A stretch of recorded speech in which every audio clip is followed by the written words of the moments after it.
காலை நேரத்தில் அருமையான திருச்சபையில் இருந்து ஆண்டவருடைய வார்த்தையை கொடுக்க தேவனுடைய கர்த்தர் பாராட்டி அவருடைய தயவுக்காக நன்றி சொல்கிறேன். சிறிய ஜெபம் செய்வோம். கர்த்தர் நம்மோடு பேசும்படியாக. சர்வ வல்லமையுடைய தெய்வமே, இந்த காலை நேரத்தில் நாங்கள் எல்லோரும் இடத்திலே வந்து உம்முடைய நாமத்தினாலே கூடி உம்மை ஆராதிக்க உமக்கு நாங்கள் மகிமையை செலுத்த தேவனாகிய கர்த்தர் பாராட்டி உடைய தயவுக்காக நன்றி சொல்கிறோம். இந்த காலை நேரத்தில் எந்த நோக்கமாய் எங்களை இந்த இடத்திலே கொண்டு வந்தீரோ தேவனாகிய கர்த்தர் அந்த நோக்கத்தை எங்கள் மூலமாய் நீர் நிறைவேற்ற வேண்டுமா? எங்கள் மத்தியிலே பரிசுத்த ஆவியானவர் நீர் அசைவாட வேண்டுமா? இந்த இடத்துக்கு வந்தது நல்லது என்று உணரத்தக்கதாய் தேவனாகிய கர்த்தர் இந்த நாளை எங்களுக்கு ஆசீர்வதித்து கொடுக்க வேண்டுமா? செபிக்கிறோம். இந்த வார்த்தைகளை உங்களுடைய கரங்களுக்கு கொடுக்கிறோம். மரத்திலிருந்து நீரே எங்களுக்கு வார்த்தைகளை தருகிறார்கள். அது எங்களுக்கு ஆசீர்வாதமாக இருக்கட்டும். இந்த நாளிலே உங்களுடைய நாமத்தை மாத்திர இடத்திலே மகிமைப்படுத்துகிறார்கள். உங்களுடைய கரத்தில் எஞ்சிய நேரங்களை ஒப்புக் கொடுக்கிறேன். இயேசுவின் நாமத்தில் சொல்லிக்கிறோம் நல்ல பிதாவே, ஆமென் சொல்வோம். கர்த்தருடைய பரிசுத்த நாமம் மகிமைப்படுவதாக. இந்த புதிய ஆண்டிலேயும் உங்கள் மத்தியிலே நின்று அவருடைய வார்த்தையை கொடுக்க கர்த்தர் பாராட்டின தயவுக்காய் நன்றி சொல்கிறேன். அப்போஸ்தலர் நடவடிக்கையின் புஸ்தகம் எல்லாரும் வேதம் இருக்கிறவர்கள் எடுத்துக்கொள்வோம். அப்போஸ்தலர் நடவடிக்கையின் புஸ்தகம் 3வது அதிகாரம். அப்போஸ்தலர் நடவடிக்கையின் புஸ்தகம் 3வது அதிகாரம் முதல் வசனத்தில் இருந்து 8 வசனங்கள். முதல் வசனத்தில் இருந்து 8 வசனங்கள்.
கொஞ்சம் கவனத்தோடு கூட கேட்கணும்.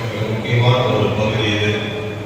ஆதி அப்போஸ்தலர்களிலே எழுப்புதலுக்கு மிக உபயோகமான ஒரு அதிகாரம் இது. இந்த அதிகாரத்தில் இருந்துதான் எழுப்புதல் ஆரம்பமானது. இதற்கு முந்தின அதிகாரம் அப்போஸ்தலர் 2வது அதிகாரத்திலே பரிசுத்த ஆவியானவர் ஊற்றப்படுகிறார்.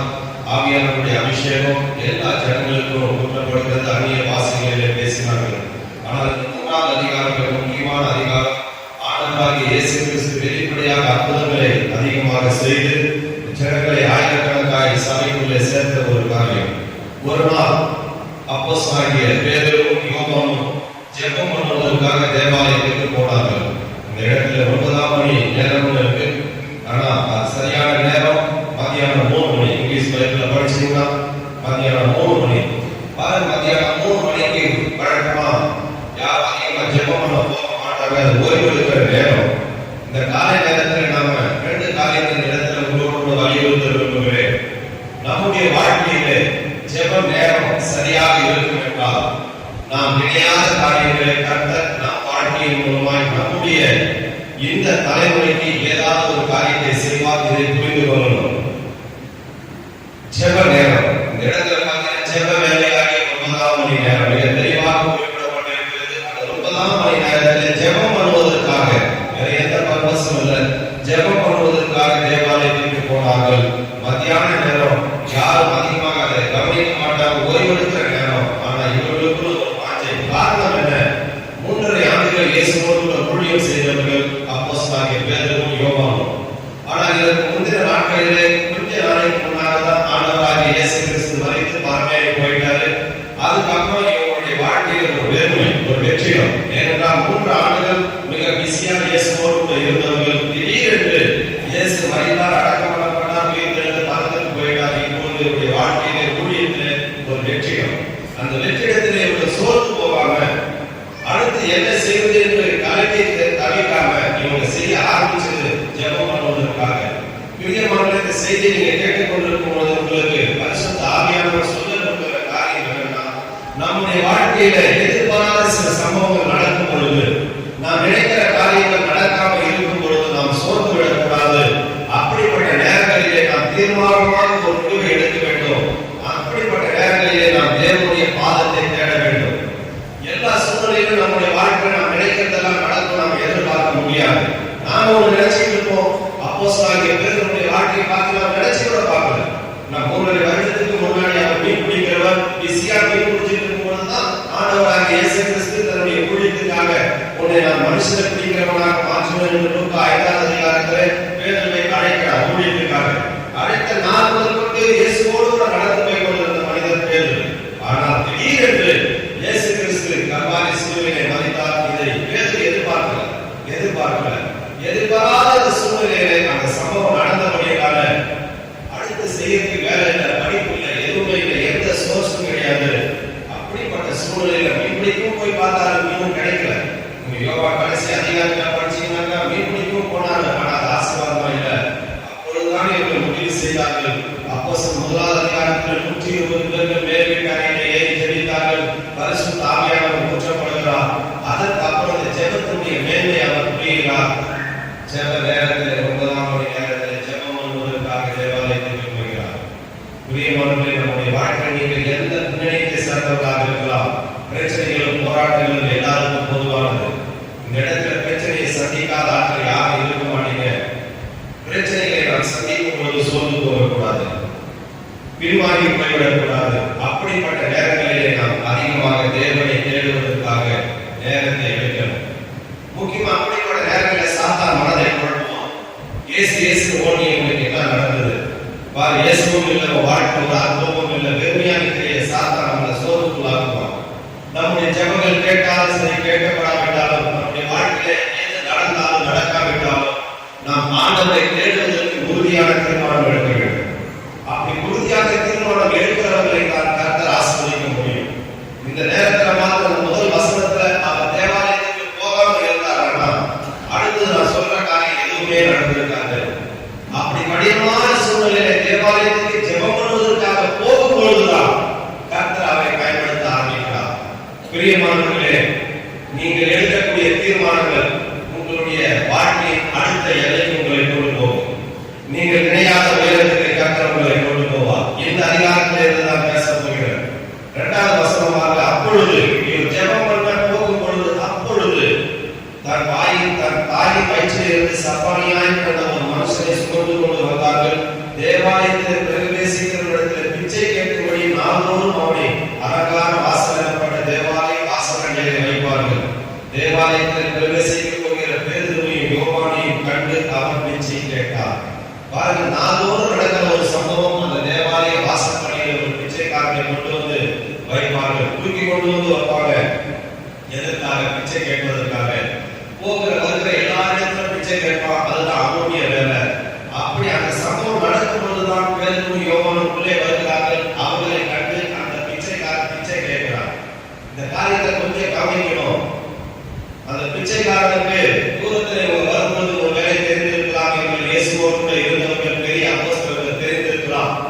எனக்கு சரியா தெரியல, பைபிள் ரெக்கார்டாக தெரிந்திருக்கலாம், தெரியாமல் இருக்கலாம். அவங்களுக்குள்ள ஒரு எதிர்பார்ப்பு. 2 பேர் பெரிய ஊழியக்காரர்கள் இயேசுவோடு கூட இருந்தவங்க அப்போஸ்தலர்கள் வராங்க. இவங்ககிட்ட நிச்சயமா பணம் இருக்கும், இவங்ககிட்ட கேட்டா ஏதாவது கிடைக்கும். அதுதான் அவனுடைய எதிர்பார்ப்பு. பிச்சைக்காரனுடைய எதிர்பார்ப்பு யாருக்காவது கேட்டா பணம் கிடைக்கும். அது கொஞ்சம் வசதியா இருக்கிறவங்க பார்த்தாக்கா அவங்க ரொம்ப நம்பிக்கை நிச்சயமா கிடைக்கும். அப்படிதான் ஒரு வேலை அவன் நினைச்சிருக்கலாம். பேதுரு யோவானும் அவங்களை பத்தி கேள்விப்பட்டிருக்கலாம், அவங்களை பத்தி இயேசுவோடு இருந்தவங்க கேள்விப்பட்டிருக்கலாம். தூரத்தில் வரும்போது இவனுக்குள்ள ஒரு பெரிய சந்தோஷம். பெரிய ஊழியக்காரங்க வராங்க, அப்போஸ்தலர்கள் வராங்க, எனக்கு நிச்சயமா ஏதாவது கிடைக்கும். அவங்களிடத்துல கேட்கிறார்.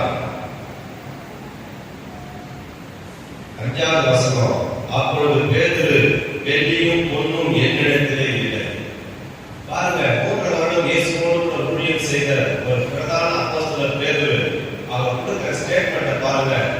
பிச்சைக்காரனே, நீ கேட்கிற, நீ எதிர்பார்க்கிற வெள்ளியோ அல்லது பொண்ணோ அல்லது உங்களுக்கு கொடுக்கிறதுக்கு 1 ரூபாய், இன்னைக்கு நம்ம பாஷையில சொல்லணும்னா 1 ரூபாய் கூட என்கிட்ட இல்லப்பா, 1 ரூபாய் கூட என்கிட்ட இல்லை. இப்படிப்பட்ட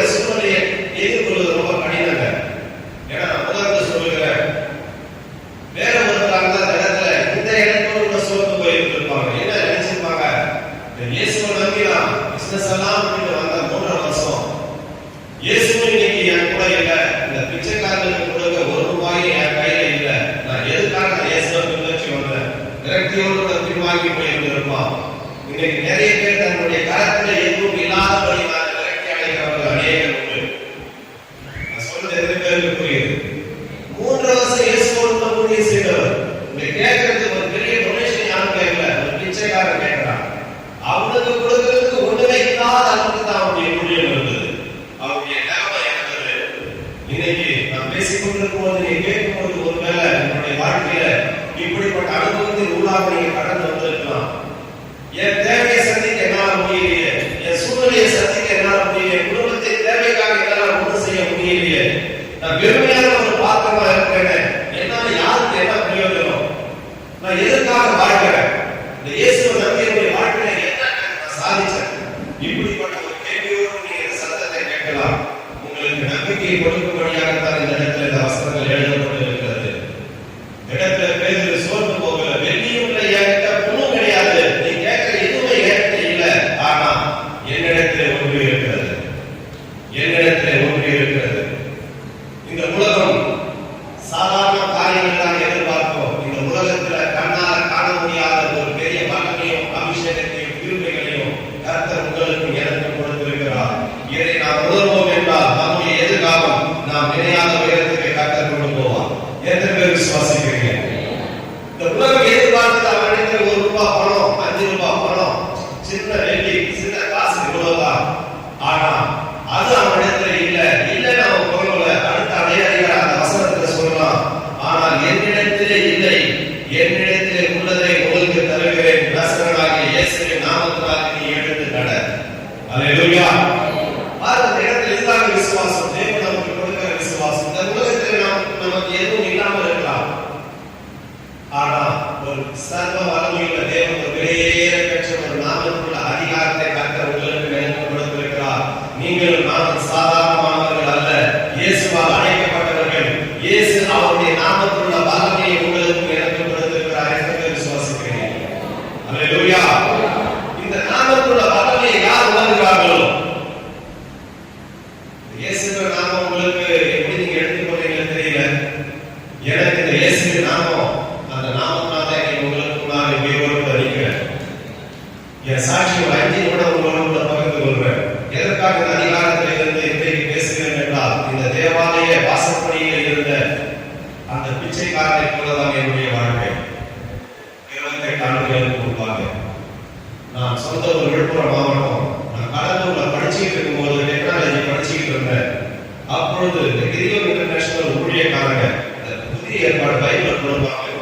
பள்ளிகளிலும் கல்லூரிகளிலும் நீங்க பார்த்துக்கலாம். இந்த நாட்டில் கொடுக்குற அந்த புதிய ஏற்பாடு எல்லாத்துக்கும் இலவசமா கொடுப்பாங்க. என்னுடைய காலத்திலேயும் ஒன்றை கொடுத்தாங்க. 91ஆம் ஆண்டு. அப்போ எனக்கு வயது 24. அந்த பைபிளை வாங்கின உடனே எனக்குள்ள ஒரு வெறி. காரணம், நான் இயேசுவை அறியாத குடும்பத்தில் பிறந்தவர். இயேசுக்கு எனக்கு எவ்விதமான சம்பந்தமும் இல்லை. இந்த பைபிளையே எனக்கு கொடுத்தீங்க, இது கிறிஸ்துவ மத புத்தகம் ஆயிடுச்சு. அந்த பைபிளை பிடிச்சு தூக்கி எறிந்தேன். கொடுத்து அவங்க எல்லாத்தையும் அடிச்சு தொடர்ந்துறேன். நாட்கள் போனது. அந்த கடலூர் பட்டணத்தில் கிரியோன் ஊழியத்தை செய்கிறவங்க பல இடத்துல பள்ளிகளிலும் கல்லூரிகளிலும் இந்த புதிய ஏற்பாட்டை எல்லா மாணவர்களுக்கும் இலவசமாக கொடுத்துட்டு இருக்காங்க. அப்போதான் யோசிச்சேன், இவங்க இந்திய கிட்டா சரியாகாது, இவங்க இந்தியாவை கிறிஸ்துவ நாடா மாத்திடுவாங்க, இவங்களுக்கு ஒரு முடிவு கட்டணும்னு சொல்லி 91ஆம் ஆண்டு கடலூர் பட்டணத்துல RSS இயக்க ஆரம்பிச்சேன்.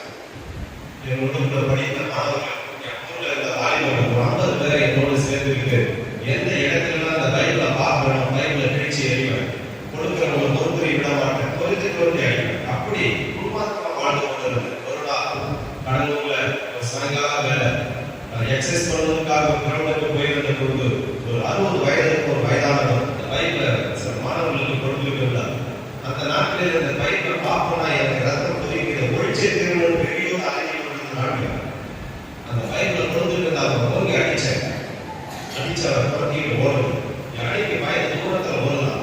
தூரத்துல ஓடினு என்னை பார்த்து கத்துறான், வாலிபனே, இன்னைக்கு என்னை அடிக்கலாம், நான் கொடுக்கிற வேதத்தை நான் பிடிச்சு எறியலாம், ஆனால் ஒரு நாள் வரும், இதே வேதத்தை எடுத்துக்கொண்டு தேசமெல்லாம் போவார், இந்த இயேசு யார் என்று அறிவிப்பார், இந்த இயேசு உயிருள்ள தேவன் வேண்டும் என்று தன்னை உங்களுக்கு வெளிப்படுத்துவாங்க. கத்தலாம் நான் பார்த்து கத்துறேன், கிழக்கு சூரியன் நேரத்தை விதிச்சாலே எந்த நிலைமைங்கிறத பைபிளை தொட மாட்டேன், கொடுக்கிற உங்களை விட மாட்டேன், உங்களை வழிச்சேர்த்துருவேன். எனக்கு 33 தேவர்கள் உண்டு, என்னுடைய கடவுள் என்னுடைய மதம் பெரியது, உங்களுடைய கிறிஸ்துவ மதமும் தேவையில்லை, உங்க வேத புத்தகமும் தேவையில்லை, உங்களை ஒழிச்சேர்த்துருவேன். என்னுடைய வாழ்க்கையில் இந்த ஒரே ஒரு டார்கெட் என்னன்னா, இந்தியாவில் இருக்கிற கடைசி கிறிஸ்துவனையும் ஒழிக்கணும். முக்கியமா இந்த வேத புத்தகம் இந்தியாவில் இருக்கக்கூடாது. என் படிப்பை முடிச்ச போது எனக்கு இருந்த ஒரே கமிஷன் இதுதான். இரவு பகலாக ஏகத்தில் ஆட்களை சேர்க்க, இயக்கத்தை வளர்ப்பதற்கான நாட்களில் லட்சக்கணக்கில் பணம் தேவைப்படுது. பணம் டொனேஷன் வசூல் பணத்துக்காக வெளிநாட்டுக்கு போவதற்காக என் இயக்கத்தில் இருந்த எல்லாரையும் கூப்பிட்டு ஒரு மீட்டிங் போட்ட 94 கடைசியில என்ன செய்வீங்களோ தெரியாது, கிறிஸ்துவங்க வேகமா வேலை செய்யாத அவங்க ஒழிக்கணும், நான் வெளிநாட்டுக்கு போய் ஃபண்ட் ரைஸ் பண்ணி உங்களுக்கு அனுப்பேன், நீங்க வேலையை செய்ய நம்ம இயக்கத்தை வளர்க்கணும்னு சொல்லிட்டு வெளிநாட்டுக்கு போவதற்காக சென்னைக்கு வந்த பிளைட் பிடிக்கிறதுக்காக எப்படி நடந்ததோ இன்னைக்கு வரைக்கும் எனக்கு தெரியாது. நான் பிளைட் பிடிக்க வந்து அது விஷயமா அந்த சென்னையில 2 நாள் தங்கி இருக்கும் பொழுது நான் வச்சிருந்த சூட்கேஸ் காணாம போயிடுச்சு. 24 வருஷம் கஷ்டப்பட்டு படிச்ச படிப்பு, பாஸ்போர்ட், விசா, டாக்குமெண்ட்ஸ், பணம், உடை எல்லாவற்றையும் ஒரு நொடியில இருந்தது. என்ன செய்யுது எனக்கு தெரியல. அடுத்த வேலை சாப்பாட்டுக்கு வழியில, தங்க இடம் இல்ல, மாற்று உடை இல்ல, பசி நான் என்னன்னு தெரியாத ஒரு வசதியான குடும்பத்துல பிறந்தவன். ஏக்கக்கணக்கில் எனக்கு நிலங்கள் இருக்கு, இன்னைக்கு இருக்கு. ஆனா சென்னையில ஒருவேளை உணவுக்கு வழி இல்லாம பெருமையில பிச்சைக்காரர்களோடு பழகிறேன். அடுத்து சாப்பிட என்னன்னு எனக்கு தெரியாது. கடைசியா என்னைக்கு சாப்பிட்டேன்னு தெரியாது. பசியின் கொடுமை. இப்பொழுது வரும்போது என் வீட்டில் வரும்போது அந்த மெரினா பீச் ரோடு வழியா தான் வந்தேன். வயசானவங்களுக்கு தெரியும், அந்த மெரினா பீச் நடுவில் சீரணி அரங்கம்னு ஒரு அரங்கம். அந்த நாட்டில் பேரிடர் திருவிழா இதெல்லாம் டீச்சர்ஸ் மீட்டிங்கெல்லாம் அதெல்லாம் நடக்கும். வயசானவங்களுக்கு தெரியும். இல்லாது அந்த சீரணி அரங்கத்தில் தான் படுத்து கிடந்த ராத்திரியெல்லாம் பசியில. அப்படிப்பட்ட நாட்களில் ஒரு நாள் ஒரு வேலைக்காக ஒரு இடத்துல போய் ஒரு வேலை கேட்டேன். என் தோட்டத்தை எல்லாம் அவங்க பார்த்து என்ன பைத்தியம் நினைச்சு போலீஸுக்கு போன் செஞ்சாங்க. அந்த நான் தான் மிகவும் கேட்கப்பட்டேன். அந்த இடத்துல இருந்து தப்பித்து மெரினா கடற்கரைக்கு ஓடி நான் யோசித்ததெல்லாம், இந்த உலகத்துல தெய்வம்னு ஒன்றும் கிடையாது, இந்த தெய்வத்தை நம்பி எதுவும் பிரயோஜனமும் இல்லை. தினத்தினம் பார்க்கிற எல்லாத்தையும் இப்படி அவமானப்பட்டு பசி பட்டினியோடு வாழ்வதை காட்டுகிற வாழ்க்கையை முடித்துக் கொள்ளலாம். இனி வாழ வழி இந்த சர்டிபிகேட் இல்லாமல் எதுவும் இல்லாமல் யாரும் வேலை கொடுக்க போறதும் இல்லை. இந்த அவமானத்தோடு மீண்டும் ஊருக்கு போக முடியாது. வாழ்க்கையை முடிச்சுக் கொள்ளலாம்.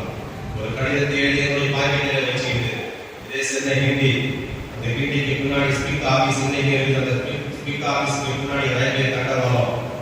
சாயங்காலம் 8 மணி 94 அக்டோபர் 3ஆவது வெள்ளிக்கிழமை இரவு 8 மணியை வாழ்க்கையை கடைசி நாள். யாருக்கு தெரியாம அந்த ரயில்வே தண்டவாளத்தில் போய் தலை கொடுத்து மறிச்சிடலாம். யாருக்கு தெரியாம இரவு 8 மணிக்கு அந்த தண்டவாளத்தில் போய் கொண்டிருக்கு. தூரத்தில் ட்ரெயின் வருகிற சத்தம். ட்ரெயின் வரும்போது கட்டளை இருந்ததுனால் பயந்து போய் கட்டளை எழுதி மூடிக்கொண்டு அந்த தண்டவாளத்தில் போய் கொண்டிருந்தது. இந்த ஒரு நிமிடத்தில் என் வாழ்க்கை முடிய போகிறது. கட்டளை எழுதி மூடிக்கொண்டு தண்டவாளத்தில் நான் போய் கொண்டிருந்த போது வானத்தில் இருந்த ஒரு சத்தத்தை கேட்டேன். வாழ்க்கையில் எல்லாவற்றையும் எழுத தற்கொலைக்காக ஓடுகிற வாழ்க்கையை நீ ஏன் சாக போகிறாய்? உன்னை உண்டாக்கின இயேசு நானே, என்னை நம்பி வாழும் வாழ்க்கையை மாற்றுவேன். இந்த ஒரு சத்தம் அதிர்ச்சி அடைந்தேன். இடி மின்னலை போல இந்த சத்தமே காதலிலே இன்றைக்கு துணித்துக் கொண்டிருக்கிறது. அதிர்ச்சி அடைந்த தண்டவாளத்திற்கு தூரத்தில் ஓடி விழுந்து பைத்தியக்காரனாய் மனத்தை பார்த்து கட்டினேன். இயேசுவே நீ மெய்யான தேவனாய் இருந்தால் ஒரே ஒரு வேலை உறவைக்காரன் நான் உன்னை நம்புவேன். நீங்க நேரத்தில் பல விதமான தேவையோடு வந்திருக்கலாம், பல விதமான எதிர்பார்ப்புகளோடு வந்திருக்கலாம். ஆனால் என் ஆண்டவராகிய இயேசுவிடத்தில் 28 ஆண்டுகளுக்கு முன்பாக நான் கேட்ட முதலாவது ஒரே ஒரு விண்ணப்பம் என்னன்னா, ஒரு வேளை சாப்பாடு இல்லை. உங்களை நான் நம்புறேன். ஏனென்றால் அந்த சாப்பாடுடைய அருமை இன்னைக்கு எனக்கு தெரியும். கடைசியா என்னைக்கு சாப்பிட்டு நினைவு இருக்காது. பசி பசி இந்த பிச்சைக்காரனை போலதான் பசியின் கொடுமையினால் நடக்கிற அந்த சத்தத்தை ஆண்டவர் கேட்டார். இன்றைக்கு வரைக்கும் 28 ஆண்டுகளாக என்னை ஒரு நாள் புகையில்லாமல் நடத்தி கொண்டிருக்கிறார். அவர் உயிர்வுள்ளது, அவர் உயிர்வுள்ளது, அவர் இன்றைக்கும் ஜீவிக்கிறதை எத்தனை பேர் விசுவாசிக்கிறீர்கள்?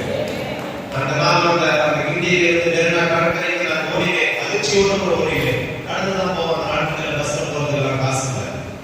நான் யோசித்தது அந்த ஏசியா யாருக்கும் தெரியாம தான் கடிதம் எழுதினேன். யாருக்கும் தெரியாம தான் அந்த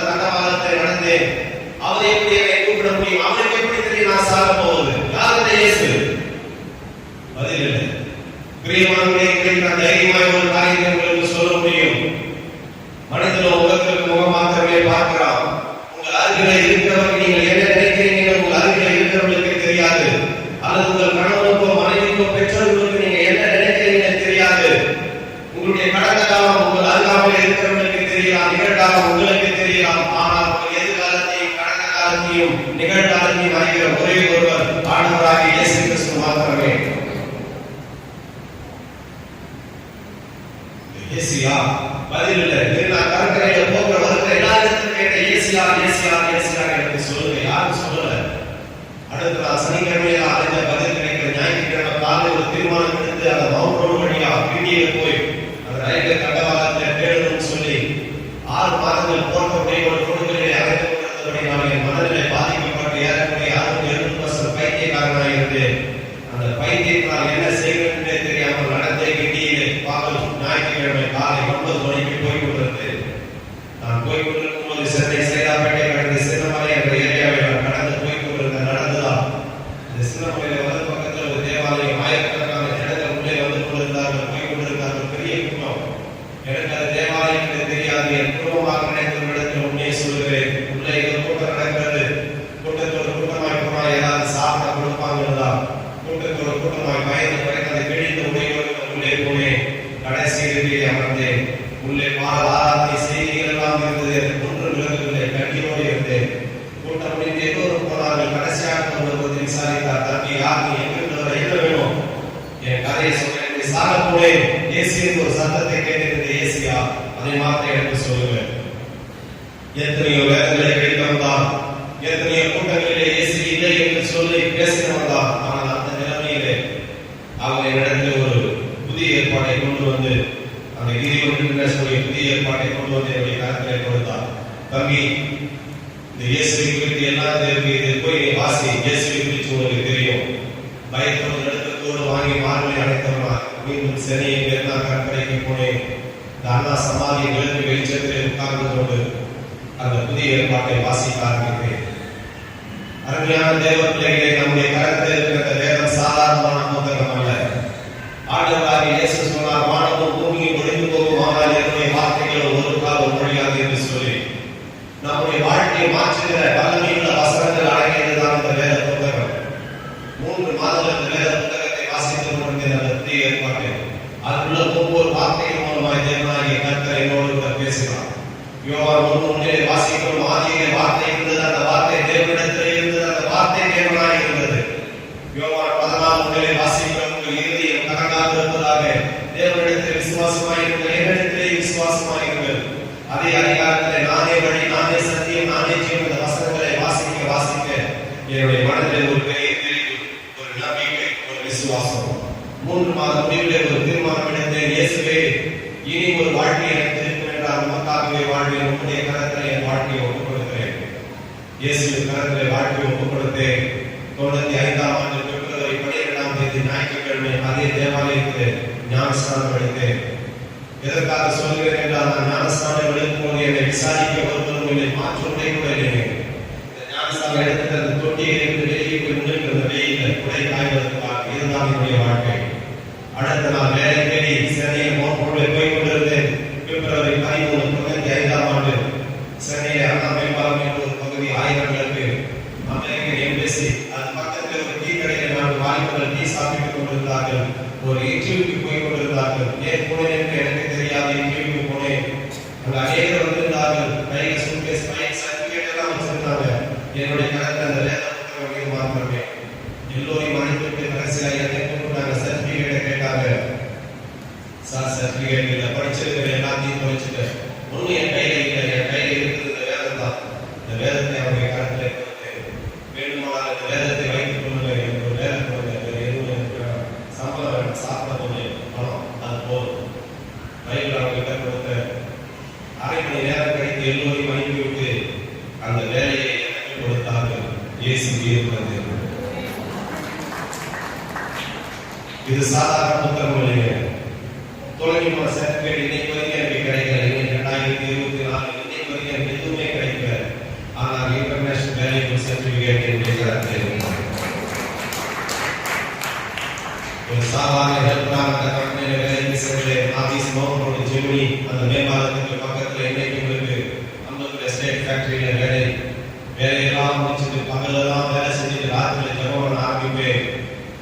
ஆதியாகமம் 37, 38, 39 அதிகாரங்களிலே யோசேப்பு என்ற ஒரு வாலிபனை குறித்து வாசிக்க தன் சொந்த சகோதரர்களால் குழியில் தூக்கி போடப்பட்டு எகிப்து தேசத்துக்கு அடிமையாக நிறுத்தப்பட்ட அந்த யோசேப்பு அவன் எதையெல்லாம் செய்தாலும் அதை கர்த்தர் வாய்க்கப்படினார்.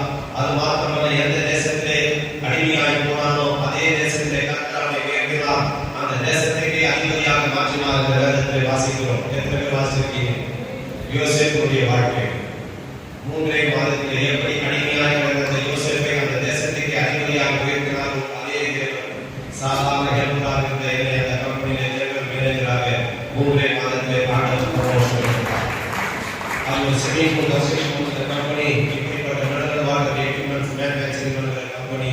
வேற விதமான பெரிய பெரிய ஸ்விம்மிங் பூல், பெரிய பெரிய ஸ்டார் ஹோட்டல்களிலே ஸ்விம்மிங் பூல் கன்ஸ்ட்ரக்ஷன் பண்ணுவதற்கான ஒரு வாய்ப்பை ஆண்டவர் கொடுத்தார். ஆக்ரா, ஒரிசா, வெஸ்ட் பெங்கால், ராஜஸ்தான், டெல்லி, ஜம்மு தேசத்தின் பல இடங்களுக்கு போனேன். வேலைகளை முடித்தேன். கிடைத்த நேரங்களில் ஊழியர்களை செய்ய ஆரம்பித்தேன். இந்தி பாஷையை கற்றுக்கொண்டேன். வட இந்தியாவின் தெருக்களில் இருந்து ஊழியர்களை செய்ய ஆரம்பித்தேன். கர்த்தருடைய நாமத்தின் மகிமைக்காக சொல்லுகிறேன். இன்று வரை ஏறக்குறைய பல்வேறு ஸ்தாபனங்களுக்காக 65க்கும் அதிகமான திருச்சபைகளை ஆரம்பித்த ஆண்டவர் கிருபை கொடுத்திருக்கிறார். அது மாத்திரமல்ல, எந்த கம்பெனியில் ஒரு சாதாரண ஹெல்பராக போய் வேலைக்கு சேர்ந்தேனோ ஒரு சூழ்நிலை வேலையை ராஜினாமா செய்தேன். ஆனால் என் தேவன் என்னை வேறு விதமாய் நினைக்கிறார். இன்றைக்கு சென்னையில் திருமலவாய் பக்கத்தில் ஒரு எஸ்டேட்ல சொந்தமாக எல்ரோ எக்யூப்மெண்ட்ஸ் என்ற ஒரு கம்பெனியை மேனேஜிங் டைரக்டராக உங்களுக்கு முன்பாக இருக்கிறேன். ஒரு ஃபேக்டரி எல்லாவற்றையும் ஆண்டவர் கொடுத்திருக்கிறார். அருமையான மனைவி, 2 பிள்ளைகள், கார், வீடு எல்லாவற்றையும் ஆண்டவர் கொடுத்திருக்கிறார். ஆனால் ஒன்றை மாத்திரம் நான் உறுதியாக சொல்ல முடியும். நான் இன்றைக்கு உங்களுக்கு முன்பாக இருப்பது என்னுடைய படிப்போ திறமையோ தாளந்தோ அல்ல, இந்த இயேசு என்ற நாமம். எத்தனை விசுவாசிகள் இந்த இயேசு நாமத்தில் வாழ்கிறீர்கள்? மீண்டும் உறுதியாக சொல்ல முடியும், இந்த இயேசுவின் நாமம் சாதாரணமான நாமம் அல்ல. இந்த இயேசுவின் நாமத்தை யார் விசுவாசிக்கிறார்களோ இன்றைக்கு அவர்கள் நினையாத உயரத்துக்கு கர்த்தர் அவர்களை கொண்டு வருகிறார். ஆண்டவர் நாமத்தை மகிமைக்காக சொல்லுகிறேன். பல தேசங்களுக்கு போகிறேன். கர்த்தருடைய கிருபையினாலே பாஸ்போர்ட் மாத்திரம் எடுக்க முடிந்தது. சர்டிபிகேட் எதுவும் எனக்கு கிடைக்கல.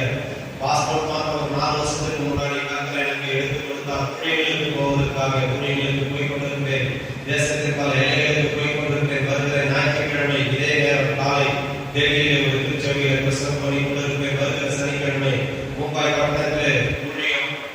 மாதத்துக்கு 20 நாட்கள் 15 நாட்கள் வட இந்தியாவில் ஊழியத்துக்கு போய் கொண்டிருக்கிறேன். கிடைக்கிற 10 நாட்களிலே என்னுடைய பிசினஸை கவனிக்கிறேன். காரணம் என்னவென்றால், நான் பிசினஸுக்காக அழைக்கப்பட்டவன் அல்ல, தேவனுடைய ஊழியத்துக்காக அழைக்கப்பட்டவன்.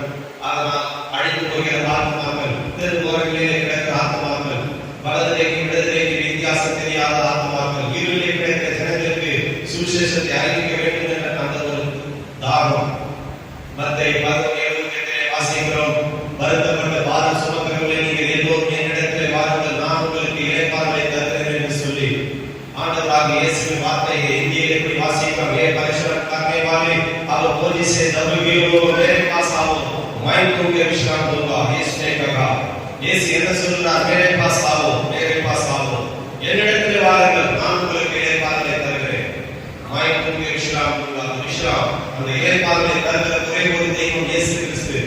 இன்றைக்கும் இளைப்பாறுதல் இல்லாமல், நிம்மதி இல்லாமல், சமாதானம் இல்லாமல் தெருவோரங்களிலே ஆயிரங்கள் கிடக்கிறார்கள். அடுத்து அவங்களுக்கு எந்த நம்பிக்கை கிடையாது. பிச்சைக்காரர்களை போல என்னுடைய வாழ்க்கை. ஆனால் அந்த இயேசுவின் நாமம்.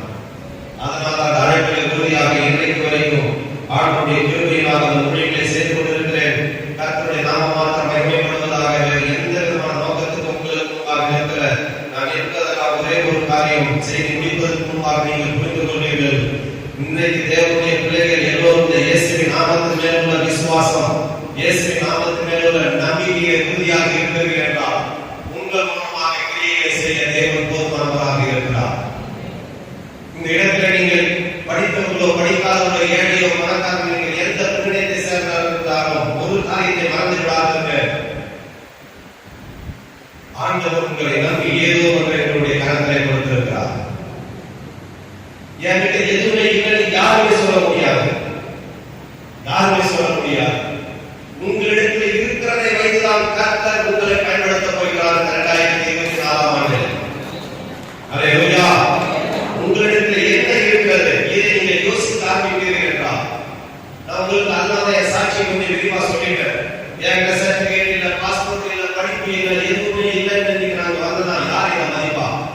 இன்னைக்கு என்னிடத்திலே இல்லாததை குறித்து நான் மேன்மை பாராட்டுகிறேன், அதுக்காக நான் சந்தோஷப்படுகிறேன். என் சர்டிபிகேட் தொலைஞ்சு போனதுக்காக சந்தோஷம். என் சர்டிபிகேட் இருந்தா ஏதோ ஒரு கம்பெனியில நீங்க மேனேஜரா இருக்கணும், அவ்வளவுதான். இன்னைக்கு ஏதோ ஒரு நாலு எல்லைக்குள்ள இருந்திருப்பேன். ஆனா இன்னைக்கு என்னுடைய எல்லையை உலகம் முழுவதையும், இன்றைக்கு இந்த தேசம் முழுவதும் எனக்கு நண்பர்கள், பல தேசங்களிலே நண்பர்கள். காரணம், என்னிடத்தில் இல்லாததை குறித்து மேன்மை பாராட்டுவதற்காக அல்ல, என்னிடத்தில் என்ன இருக்கிறது இதை நாம் புரிந்து கொள்ள வேண்டும். இதை நாம் அப்போஸ்தலனாகிய பேதுரு இந்த நேரத்தில் வலியுறுத்தினார். நீங்க எதிர்பார்க்கிற வெள்ளி பொண்ணு என்கிட்ட கிடையாது, ஆனால் என்னிடத்தில் ஒன்று இருக்கிறது. இன்றைக்கு உலகம் எதிர்பார்க்கிற படிப்பு, திறமை, காலங்கள் உங்களுக்கு இல்லாமல் இருக்கலாம். ஆனால் ஆண்டவராகிய இயேசு அந்த சர்வ வல்லமையுடைய தேவன் ஒரு அதிகாரத்தின் அபிஷேகத்தின் கிருபைகளையும் உங்களை நம்பி கொடுத்திருக்கிறார். எத்தனை பேர் விசுவாசிக்கிறீங்க? உங்களிடத்தில் இருக்கிறதை வைத்து நீங்க செயல்பட ஆரம்பிங்க. இந்த ஆண்டு உங்களுக்கு ஒரு ஆசீர்வாதத்தின் ஆண்டாக முடியும். ஆமென். யாக்கோபு 1:17 வாசிக்கலாம். யாக்கோபு 1:17 யாராவது ஒருத்தர்.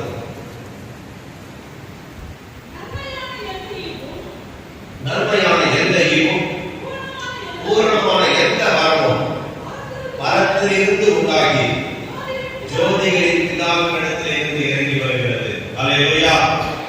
நன்மையான எந்த ஈவுகளையும் வரங்களையும் வல்லமைகளையும் கொடுக்கிறவர் அவர்தான். எத்தனை பேர் விசுவாசிக்கிறீங்க? யார் ஒருவர் ஆண்டவருடைய முகத்தை நோக்கி இயேசுவே என்னை உம்முடைய வரத்தினாலே வல்லமையாலே நிரப்பும் யார் ஒருவர் எதிர்பார்த்து கேட்கிறார்களோ அவர்களை பட்சபாதம் இல்லாமல் வரங்களால் வல்லமைகளால் நிரப்புகிறவர் நம்முடைய ஆண்டவராகிய இயேசு கிறிஸ்து. என்னிடத்திலே இல்லைன்னு சொன்ன பேதுரு அடுத்து இருக்கிறத வச்சுதான் அவருடைய ஊழியம் கட்ட ஆரம்பிச்சது. இன்னைக்கு இல்லைன்றத மேன்மை பாராட்டாதீங்க. இல்லைன்ற வார்த்தையை குறைக்க கற்றுக்கொள்ளுங்க. என்கிட்ட திறமை இல்லை, தாளந்து இல்லை, என்கிட்ட மனம் இல்லை, என்கிட்ட எதுவுமே இல்லை, ஆளுகள் அந்தஸ்து இல்லை, இல்லைன்ற காரியத்தை மேன்மை பாராட்டாதீங்க. அதை அறிக்கையிலும் செய்ய வேணாம். என்ன இருக்கிறதை கற்றுக்கொள்ளுங்க. வல்லமைகளும் வரங்களும் அங்கே இருந்து இறங்கி வருகிறது. எல்லா மனிதர்களுக்கு வல்லமைகளை கொடுக்க தேவன் போதுமானவராக இருக்கிறார். வரங்களை கொடுக்க தேவன் போதுமானவராக இருக்கிறார். அது ஜோதிகளின் பிதாவினிடத்திலே இருந்து இறங்கி வருகிறது. எத்தனை பேர் விசுவாசிக்கிறீங்க? வல்லமை வரங்களை ஒரு மனிதன் கொடுப்பதல்ல.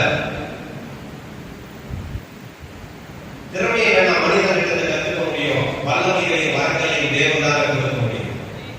அவன் பட்சபாதமுள்ள தேவன் அல்ல. யார் ஒருவர் எதிர்பார்ப்போடு கேட்கிறார்களோ ஆண்டவரே என்னையும் பயன்படுத்தும், என்னையும் அதிகாரத்தினால் அபிஷேகத்தால் நிரப்பி யார் ஒருவர் கேட்கிறார்களோ அவர்களை தன்னுடைய வல்லமையால் நிரப்புகிற தெய்வம். ஆமென். 2 கொரிந்தியர் 9:10 2 கொரிந்தியர் 9:10 விதைக்கிறவனுக்கு விதையையும் புசிக்கிறதுக்கு ஆகாரத்தையும் அளிக்கிறவர். பாருங்க, இந்த இடத்துல விதைக்கிறவனுக்கு விதையை கொடுக்கிற தெய்வம். நமக்கு வருகிற அல்லது நமக்கு இருக்கிற எல்லாமே ஒரு விதை, சோர்ஸ். எந்த சோர்ஸாக இருக்கலாம் ஒரு விதை. உங்களுடைய திறமை, தாழ்வு, உங்களுடைய அழகு, அந்தஸ்து, படிப்பு, வருமானம், பணம், உங்களுக்கு இருக்கிற பலன் எல்லாமே ஒரு விதை. இதை யார் ஒருவர் புரிந்து கொள்றீங்களோ, அந்த விதையை கற்றுக்காக விதைக்க கற்றுக்கொள்கிறார்களோ அது 100 மடங்கு பெருகும், ஆயிரங்களுக்கு ஆசீர்வாதமாக இருக்கும். ஆமென். ஒரு நல்ல பார்வையை கற்றுக் கொடுக்கிறார்கள். இது ஒரு விதை. இந்த பார்வையை வைத்துக் கொண்டு நாம் என்ன செய்கிறோம்? நல்ல ஒரு பலனை கற்றுக் கொடுக்கிறார்கள். அது ஒரு சீடு, விதை. இந்த பலத்தை வைத்துக் கொண்டு என்ன செய்கிறோம்? நல்ல திறமை, நல்ல படிப்பு, ஆண்டவர் கொடுத்திருக்கிறார்கள். அந்த படிப்பை வைத்துக் கொண்டு என்ன செய்கிறோம்? இதை யார் ஒருவர் விதைக்க கற்றுக்கொள்கிறார்களோ அவர்களுடைய அந்த சோர்ஸ் இன்கிரிமெண்ட் ஆகிட்டே இருக்கும். நீங்க ஊழியம் செய்கிறத கற்றுக்காக நடக்க ஆரம்பிங்க. நீங்க வயசானவங்களா இருக்கலாம். உங்களுக்காக ஒரு சின்ன காரியத்தை நான் சொல்ல முடியும். என்னுடைய திருச்சபையில 10 வருஷத்துக்கு முன்னாடி நடந்த ஒரு காரியம். ஒரு வயசான அப்பா, ஒரு 60 வயசு அப்போ, இப்ப அவங்க ஒரு 70 படிப்பறிவு கிடையாது. எந்த டைம் வெள்ளப்படவெல்லாம் கட்டிட்டு இருப்பாங்க, படிப்பறிவு கிடையாது. ஆனா ஞாயிற்றுக்கிழமை காலையில சர்வீஸ் வருவாங்க. கடலூர் பக்கம் அவங்களுக்கு வீடு, பஸ் பிடிச்சி ஓடி வருவாங்க. சர்வீஸ் அட்டன் பண்ணிட்டு கையில கைப்பற்றி எடுத்து ஹாஸ்பிட்டல் மினிஸ்ட்ரிக்கு போயிடுவாங்க. கூட 2 அம்மா ஹாஸ்பிட்டல் மினிஸ்ட்ரி. படிப்பறிவு கிடையாது. அவங்க மெட்ராஸ் பாஷை தான் பேசுவாங்க. டீசெண்டா பேச தெரியாது. நல்லா ரொம்ப நாகரிக பேசினாலும் தான் நீ எப்படி இருக்கிற சொல்லு இதை கேட்பாங்க. நீங்க மெட்ராஸ் பாஷை தான் பேசுவாங்க. ஆனா அவங்களுக்குள்ள ஒரு தாகம், ஒரு வாஞ்சை என்ன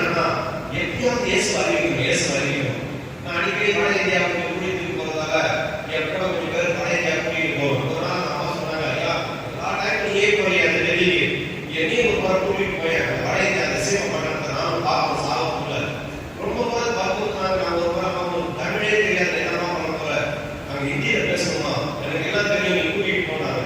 நான் 6 மாசம் டிக்கெட் எல்லாம் எடுத்து அவங்களுக்கு ட்ரைனிங் கொடுத்த ஹிந்தி ட்ரைனிங். ஈஷு आपको क्या कहता है, ஈஷு आपको क्या कहता है, இயேசு உங்களை நேசிக்கிறார்.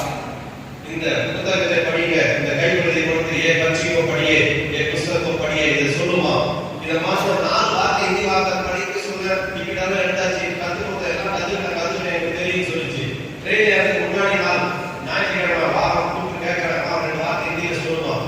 அது ஹிந்தி எனக்கு ஒன்றும் தெரியாது, அது ஏன் தமிழே தக்காத ஹிந்தியில எனக்கு தெரியும். யாரும் கூட்டி கொண்டு பார்ப்போம், அதான் பண்ணாங்க. சரி டிக்கெட் எடுத்தாச்சு, அம்மாவை கொண்டு பார்க்க கூட்டிட்டு போகலாம். சண்டே வடஇந்தியா கூட்டிட்டு போகலாம். வடஇந்தியாவில் என்னன்னா காசி, வாரணாசி. நீங்க போயிருக்கீங்களா தெரியாது, 24 மணி நேரம் கிழங்கு ஏற்றி கொண்டிருக்கும் கங்கை நதிக்கார. அந்த கங்கை நதிக்காரையில் கடந்து கொண்டாந்து எரிச்சா நேரடியாக முடிச்சு ஒரு நாவலுக்கு ஒரு நம்பிக்கை. 24 மணி நேரம் படம் ஏற்றிருப்போம். வருஷம் 365 நாளும் மழை பெஞ்சாலும் ஏறி அடிச்சாலும் கிழங்கு ஏற்றிக்கிட்டே ஒரு அபூர்வமான ஒரு பட்டணம். அந்த பட்டணம் அங்கே என்னுடைய குறிப்பிட அண்ணா மிஷினரி அப்படியே செய்தாரு. சரி அங்கே கூட்டிட்டு போனேன். நான் போனா நீங்க சொல்றீங்க வட இந்தியா வித்தியாசம் தமிழ்நாட்டு கைப்பற்றி கொடுத்தாங்க, அடிச்சுவான் கைப்பற்றி 5 மணி எடுத்துவாங்க. எங்கேயாவது ஒன்று கொடுத்துட்டு அதுக்கப்புறம் கொஞ்சம் தூரம் போய் நோட்டு கொடுத்து எல்லாத்தையும் சொல்லி கொடுத்து கூட்டிட்டு போனேன். ஒரு 10 பேர். இந்த அம்மா என்ன பண்ணாங்க, ஒரு கடற்கை எடுத்துட்டு எனக்கு தெரியாம ஒரு 200 இந்த கைப்பற்றி கூட்டு ஏறி ஈஷு கொண்ட ஏசிஆர் அந்த ஒரு சின்ன புக்லெட் எல்லாத்தையும் 5 வச்சுட்டு புடவைக்குள்ள மாற்றி வச்சுட்டு கண்டுபிடிச்சு. எனக்கு தெரியாது, கூட்டத்துல கவனிக்கல. ஒரு இடத்துல போயிட்டு எல்லாத்தையும் விட்டுட்டு இந்த அம்மாட்ட சொல்லி, அம்மா நீ தனியா போய் கொடுத்துட்டு தனியா பாரதி நிற்கிற சொல்லிட்டு, ஏன்னா இதை பார்த்து அடிப்பாடு தெரியும், அம்மா வயசானவங்க அடிக்க மாட்டாங்க. அதை கொண்டு விட்டுட்டு நீ ஒன்றும் பண்ணாதமா, நேபர் கொடுத்துட்டு தனியா போவான். அவன் முன்னாடியே பாருன்னு சொன்னேன். இது என்ன பண்ணிச்சுன்னா, நான் தூரம் போனதை பார்த்துட்டு எல்லாருக்கையும் போயிட்டு ஏசு நேசிக்கிறார், ஏசு நேசிக்கிறார் கைப்பதை கொடுக்க ஆரம்பிச்சிச்சு. வாங்கிட்டு போனா சைக்கிள் போனோம், பைக்கில் போனோம், வாங்கிட்டு போனா ஒன்றும் இல்லை. திடீர்னு பார்த்தாக்கா ஒரு 10 பேர் வந்துட்டோம். அவதான் இது தெரிஞ்சுக்கிறாங்க, வந்துட்டாங்க. ஒரு போன் அடிச்சா பார்த்தா 10 நிமிஷம் 50 பேர் அடிக்கிறதுக்கு வந்துட்டோம். நான் தூரத்துல பார்க்கறேன், ரயில்வே பிடிச்சிக்காரு பார்க்கறேன், முடிஞ்சுதான் கேட்காங்க. அம்மா அவங்கதான் அப்படின்னு. இந்த அம்மாவுக்கு முதல்ல எனக்கு காது கேட்காது, தமிழும் பிரச்சனை. இவங்க வந்து கையில வச்சு கத்தான். இந்த அம்மா டே ஏசு நேசிக்கிறாரு இந்த அப்புடா இந்த அப்புடா நீ இருந்தது கட்டணம் எல்லாத்தையும் கொடுத்து கட்டணம் அவங்க மேல போயிட்டே இருந்துச்சு. அவங்க என்ன பண்ணணும், வயசான கையில போட முடியாது, அது மாதிரி விரும்புன்னு நடந்து போயிட்டே இருந்துச்சு. அவதான் தப்பிச்சரா நினைச்சுக்கிட்டு அது தெரியாமே முன்னாடி போய் அது வெள்ளமா கூட்டு வந்தான். கடந்த காரியம் என்னன்னா, எதுக்காக நான் சொல்றேன்னா, ஆண்டவர் நம்மளை நம்பி கிருபைகளை கொடுத்திருக்காரு. 2 மாசத்துக்கு அப்புறம் இந்த கைப்பதி 300 இயேசு கொண்ட ஏசியா அந்த கைப்பதி எல்லா இடத்துக்கும் போயிடுச்சு.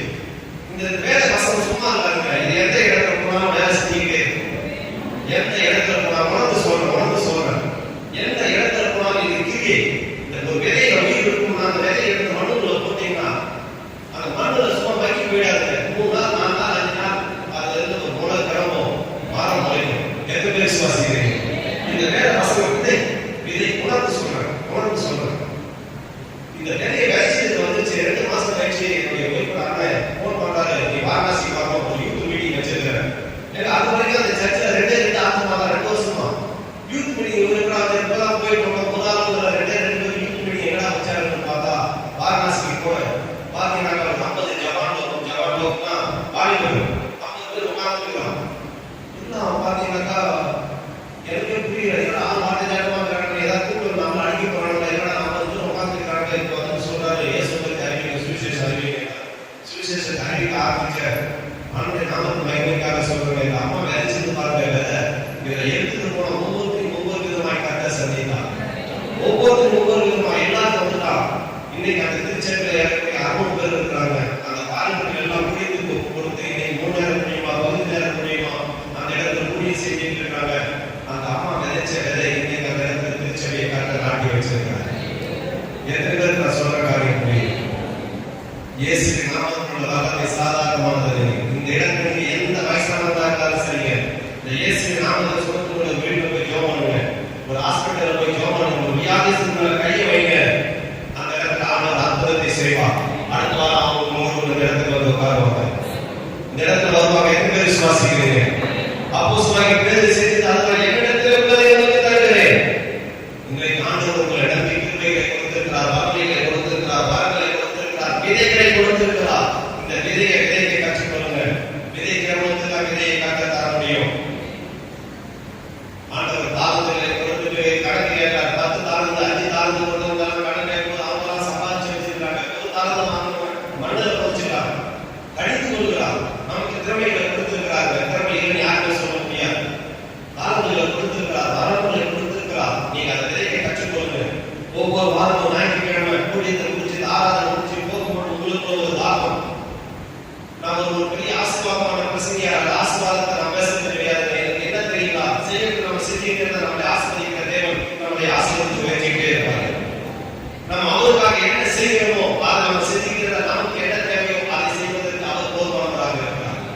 ஏனென்றால் அவருடைய நாமத்தில் விசுவாசம் உள்ளவர்களாய் அவரை ஏற்றுக்கொண்டவர்கள் எத்தனை பேர்களோ அத்தனை பேர்களும் தேவனுடைய பிள்ளைகளாகும்படி அவர்களுக்கு அதிகாரம் கொடுத்திருக்கிறார். யோவான் 1:12 வாசிக்கிறோம். நீங்கள் நான் சாதாரணமான தேவனுடைய பிள்ளைகள். நீங்க என்ன விரும்புறீங்க தெரியாது. உங்களுடைய ஸ்டேட்டஸ் தான் நீங்க விரும்புவீங்க. ஆனா ஆனந்தாவே இயேசு கிறிஸ்து அவருடைய ஸ்டேட்டஸ் பிரகாரம் உங்களை உயர்த்தி ஆசீர்வதிக்க அவர் போதுமானவராக இருக்கிறார். எந்த இடத்திலே அவர் நம்ம விட்டு கொடுக்க மாட்டாங்க. எந்த இடத்திலே நம்ம தலைமையை விட மாட்டார். ஏன்னா நம்ம தலை முடியாது, நமக்கு அல்ல, அவர் பகவான்.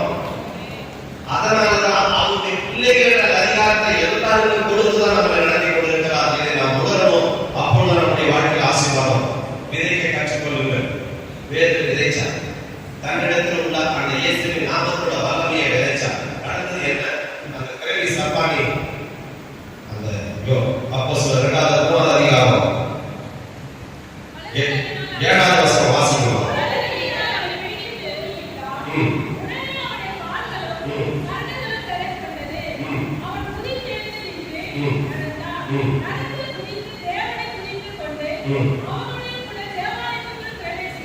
அல்லேலூயா.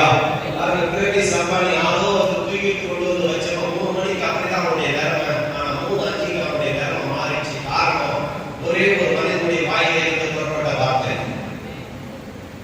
இன்றைக்கு எத்தனை பேருக்கு என் வாயில இயேசுவின் நாமத்தில் எத்தனை பேர் சொல்ல முடியும்? கரங்களை உயர்த்துங்க. நீங்க இந்த நாமத்தில் உள்ள அதிகாரத்தை பயன்படுத்தி பாருங்க. இயேசுவின் நாமத்தால செடிகளை ஜெயிச்சு பாருங்க. ஒரு வியாதியத்தின் மேல கையை வச்சு பாருங்க. சுகம் கொடுக்கிறது நம்ம இல்லைங்க, ஜெயிக்கிறதாங்க நம்ம சுகம் கொடுக்கிறவர் இயேசு கிறிஸ்து. அற்புதம் செய்யறது நாம அல்ல, அற்புதம் செய்கிறவர் இயேசு கிறிஸ்து. நம்ம வெறும் கருவிகள் மாத்திரமே, நம்ம வெறும் கருவி, அவ்வளவுதான். நீங்க யார் செய்கிறார்களோ அதுல சப்பானுடைய வாழ்க்கையில அவர் குதித்து எழுந்து நின்று நடந்து குதித்து தேவனை குதித்து கொண்டு அவர்களோடு கூட தேவாலயத்திற்கு போனார். ஒரே ஒரு அர்த்தம், அவர்களோடு கூட அந்த பிறகு சப்பானி எழுப்பி நடந்து குதிச்சு தேவாலயத்திற்கு போனார்.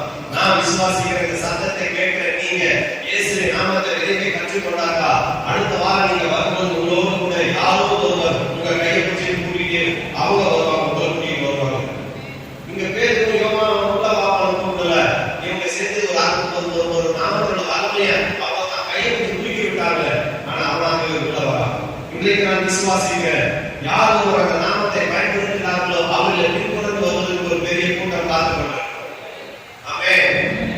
எத்தனை பேர் விசுவாசிக்கிறீங்க? பயன்படுத்தி பாருங்க. என்ன நடந்தது பாருங்க. சும்மா இல்லைங்க. பேருக்கு இந்த சம்பவத்துக்கு அப்புறம் பேச ஆரம்பிக்கிறார். பெரிய கூட்டம்.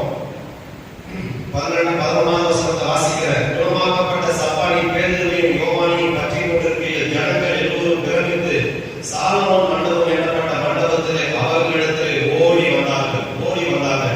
யாரை பார்ப்பதற்காக?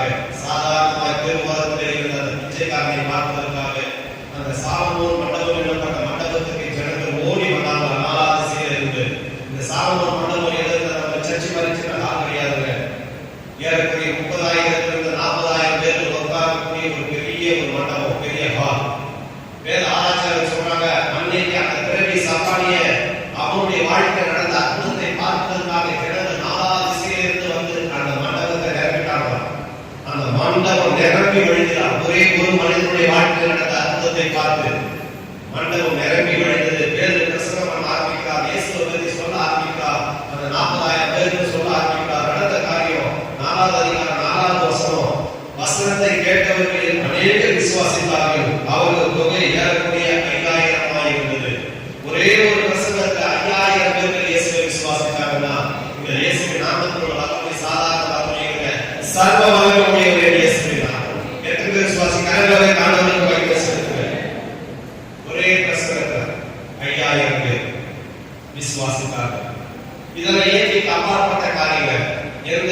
செலவு இல்லை. நான் சென்னையில இருக்கிறேன். 28 வருஷமா பெரிய பெரிய கூட்டங்கள் எல்லாம் போய் காலையில் அப்படியே செய்யறேன். ஒரே முறை 5000 பேர் ரட்சிக்கப்படுறாங்கன்னு எனக்கு தெரியல. ஆனா ஒரு சாதாரண ஒரு பிச்சைக்காரனை பார்ப்பதற்காக அத்தனை 1000 பேர் வந்தாங்க.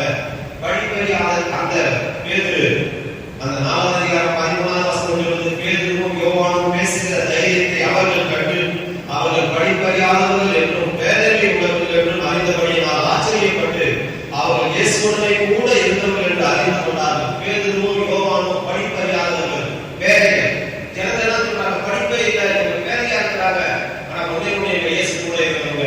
அம்மா ஐயா, நீங்க இயேசு கூட இருக்கிறது உண்மைனா, அந்த இயேசு நாமமுள்ள வல்லமை உங்களுக்கு இருக்கிறது உண்மைனா, உங்களை சுற்றி இருக்கிற ஜனங்கள் உங்களை கண்டு ஆச்சரியப்படுவார்கள், பிரமிப்பார்கள். உங்களுக்கு விரோதமாக பேசுகிற ஜனங்கள் தலைமுடிந்து கொண்டு உங்களுக்கு முன்பாக வந்து முழங்கால் பண்ணிடுவார்கள். இயேசு உங்களுடன் இருக்கிறார், அவர்கள் அறிக்கையிடுவாங்க. எத்தனை பேர் விசுவாசிக்கிறீங்க?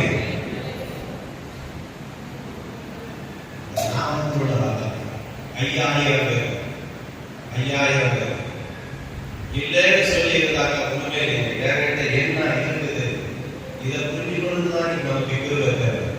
ஆண்டவரே எனக்கு கிருபையை தாராளம், எனக்கு கிருபையை தாராளம். நான் சொல்லுகிறது சாதாரணமான விஷயமா இதை எடுத்துக்கொள்ளாதீங்க. இதை சாதாரணமாக பேசினாலும் என்னுடைய விசுவாசம் எல்லாம் இன்றைக்கு இந்த இடத்துல இருக்கிறவருடைய எதிர்காலங்கள் உங்கள் வார்த்தைகள் மூலமாகத்தான் மாறப்போகுது. நீங்கள் எடுக்கிற தீர்மானத்தின் மூலமாகத்தான் மாறப்போகுது. அன்றைக்கு ஒன்று சாமுவேல் புஸ்தகம் குழந்தை இல்லாமல் பல ஆண்டுகள் கண்ணீரோடு கூட இருந்து தேவாலயத்தில் வந்து ஜெபிக்கும் பொழுது ஒரே ஒரு தீர்மானம் தான், ஆண்டவரே நீர் எனக்கு ஆண்மகனை கொடுத்தால் அவனை உமக்காக தருவேன். அந்த தீர்மானம் தான். அடுத்தது ஆண்டவர் அவளுக்கு ஒரு ஆண்மகனை கொடுத்தார். அந்த ஆண்மகனை தேவாலயத்திலே கொண்டு வந்து விட்டார். அந்த ஆண்மகன் பேர் தான் சாமுவேல். அந்த சாமுவேல் தான் சவுலியை ராஜாவாக அபிஷேகம் பண்ணினவன், தாவீதை ராஜாவாக அபிஷேகம் பண்ணினவன். மறுபடியும் சொல்லப்பட்ட அந்த அண்ணாளுக்கு தான் ராஜாக்களை ஏற்படுத்தக்கூடிய பிள்ளையை கர்த்தர் கொடுத்தார். இன்றைக்கு என்ன இல்லைன்னு நீங்க நினைச்சுட்டு இருக்கிறீங்களோ, உங்கள் வாழ்க்கையை கர்த்தர் கொடுக்கிற அந்த ஆசீர்வாதத்தின் மூலமாக தான் அநேக உயரங்களுக்கு கர்த்தர் உங்களை கொண்டு போக போகிறார். அநேக மனிதர்கள் நீங்கள் எழுப்ப போகிறீர்கள். இருளிலே கிடக்கிற ஜனங்கள் உங்கள் மூலமாக வெளிச்சத்தை காண போகிறார்கள். பாவத்திலே சாபத்திலே கிடக்கிற ஜனங்கள் உங்கள் மூலமாக விடுதலை அடைய போகிறார்கள். வியாதியிலே கிடக்கிற ஜனங்கள் உங்கள் மூலமாக சுகத்தை பெற்றுக் கொள்ள போகிறார்கள். எத்தனை பேர் விசுவாசிக்கிறீங்க? உங்களுடைய விசுவாசம் இன்றைக்கு மனிதனுடைய போக்கஸ் எல்லாம் ஏதோ ஒரு ஊழியக்காரர்கள் மேல, ஏதோ ஒரு அர்த்தம் நடந்தால் ஊழியக்காரர் மேல போக்கஸ் போகவே கூடாது. இந்த இடத்துல அப்போஸ்தலர் 3 அதிகாரத்தை படிச்சீங்கன்னா பேதுரு அந்த 10ஆம் வசனத்துக்கு அப்புறம் அந்த போக்கஸ் தான் மேல திருப்பல. நான் தான் பெரிய ஆளு, நான் பெரிய அப்போஸ்தலர் என்னன்னு அர்த்தம் சொல்லவே இல்லை. நீங்க யாரை சிலுவையிலே அறைஞ்சீங்களோ அந்த இயேசு கிறிஸ்து தான் அந்த அர்த்தத்தை செஞ்சாரு. இன்றைக்கு மனிதனுடைய போக்கஸ் எல்லாம் ஏதோ ஒரு ஊழியக்காரங்க மேல, டிவியில பேசுறவங்க மேல அல்லது யூடியூப்ல பேசுறவங்க மேல இன்னைக்கு மனிதனுடைய போக்கஸ் இல்லைங்க. சாதாரணமானவர்கள் கர்த்தரை இன்றைக்கு தேடிக் கொண்டிருக்கிறார். படிப்பறியாதவர்கள், பேதைகள், இந்த உலகத்தால் ஒதுக்கப்பட்டவர்கள், வேண்டாம் என்று புறக்கணிக்கப்பட்டவர்கள், திறமை இல்லாதவர்கள், தாளத்து இல்லாதவர்கள், அவர்களை தேடி வந்தது அந்த வசனத்தை வைத்து தான் நான் சொல்லுகிறேன். வேலைகள் பேருக்கு பேரு, படிப்பறியாதவர்கள் பேரு, அந்த பேரு. ஆனா அவனை கொண்டுதான் கர்த்தர் அற்புதத்தை செய்தார். அந்த தேவன் இன்றைக்கு உயிரோடு இருக்கிறார். யார் ஒருவர் விசுவாசிக்கிறார்களோ அவர்கள் ஆண்டவருடைய நாமத்தினாலே அற்புதங்களை செய்ய முடியும். அல்லேலூயா. தேவன் காரியத்தை நான் சொல்லி முடிக்கிறேன். 2 ராஜாக்களின் புஸ்தகம் 4ஆம் அதிகாரம், 2 ராஜாக்களின் புஸ்தகம் 4ஆம் அதிகாரம் 2வது வசனம். 2 ராஜாக்களின் புஸ்தகம் பழைய ஏற்பாடு 4வது அதிகாரம் படிக்கலாம். 2வது அதிகாரம் அந்த 4வது அதிகாரம் 2வது வசனம் நீங்க படிக்கிறதா?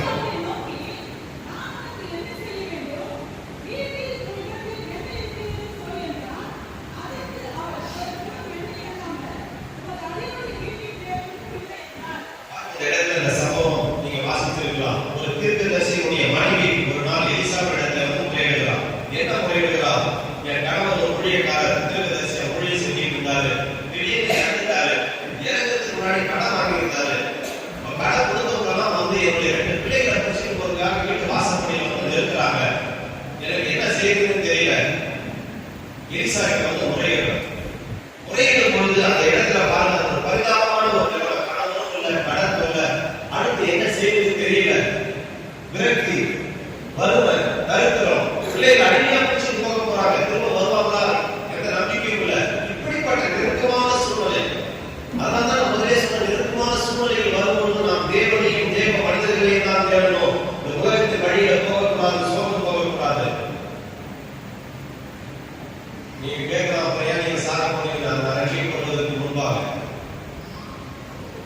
பாடுகள், ரோடுகளிலே பட்ட அவமானங்கள், நிந்தனைகள், அதனாலதான் அப்போ. ஆனா அதுக்காக ஒரு நாள் நான் யோசிச்சது இல்லை. என்னுடைய காரியங்கள் ஆண்டவரே நீர் கூட இருக்கிறீர், அது போதும். இந்த உலகத்தை எது இருக்குதோ இனி அதை பற்றி எனக்கு கவலை இல்லை, நீர் கூட இருக்கிறீர், அது போதும். ஆமென். அதனாலதான் நம்முடைய வாழ்க்கை நெருக்கமான சூழ்நிலையில் வரும்போது தேவனை தேடணும். இந்த விதவை தேவனுடைய ஊழியக்காரர் தேடி வந்து எலிசாவிடத்திலே முறையிடுகிறார். மீண்டும் நம்ம புரிஞ்சு கொள்ளும் விதத்தில் எலிசா ஒரு மேஜிக் பண்ணல, எதையும் பண்ணல. விதவை பார்த்து கேட்க கேள்வி, உன்னிடத்திலே என்ன இருக்கிறது? அங்க பேரு சொல்றாங்க, என்னிடத்திலே இருக்கிறதை உனக்கு தருவேன். இங்க எலிசா விதவிடத்திலே கேட்கிறாரு, உன் பிரச்சனை ஓகே, கடன் பிரச்சனை ஓகே, உன் கணவர் இல்ல ஓகே, ஆனா உங்ககிட்ட என்ன இருக்கு? இந்த இடத்துல நீங்களும் நானும் இருந்தா ஒண்ணுமே இல்ல, கடனாக சொல்லியிருப்போம். ஆனா விதவை சொல்ற காரியம், ஒரு குணம் என்னையே அல்லாமல் என்னிடத்திலே வேறு ஒன்றும் இல்லை. இந்த இடத்துல பாருங்க, இந்த ஜனங்களுடைய மைண்ட் என்ன இருக்குதுன்னு சொல்லிட்டு இல்லாததான் வெளிப்படுத்துவாங்க. மரணமும் ஜீவனும் நாவின் அதிகாரத்தில் இருக்கிறது. நீங்கள் எதை விரும்புகிறீர்களோ அதனுடைய கனியை புசிக்க முடியும். தேவ பிள்ளைகளே, உங்களுடைய நாவு சாதாரணமான நாவு அல்ல. உங்களுடைய நாவிலே தேவன் உங்களை படைக்கும் போது ஒரு வல்லமையை வைத்து படைத்திருக்கிறார். இந்த நாவுக்கு அதிகாரம் உண்டு. நீங்க இதை எப்படி எடுத்துக்கிட்டாலும் பரவாயில்ல. இந்த நாவினால நீங்கள் யாரை ஆசீர்வதிக்கிறீர்களோ அவர்கள் ஆசீர்வாதமாக இருப்பார்கள், யாரை சபிக்கிறீர்களோ அவர்கள் சபிக்கப்படுவார்கள்.